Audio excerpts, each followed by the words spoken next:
Medyo skip lang siya mga master. Yon. Ayos, gumagana mga master. Okay. Okay, may mga gamit na tayo sa ating pag-DIY. Nakabili na tayo nito. Ang tagal natin pinag-ipunan to bago tayo nakabili.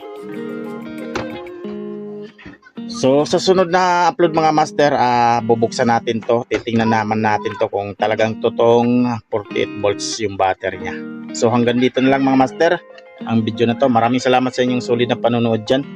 Like and share ng ating video. At kung hindi ka pa nakapag-follow, huwag kalimutan mag-follow para updated kayo sa mga ganitong upload na video. Maraming salamat. Hanggang sa muli.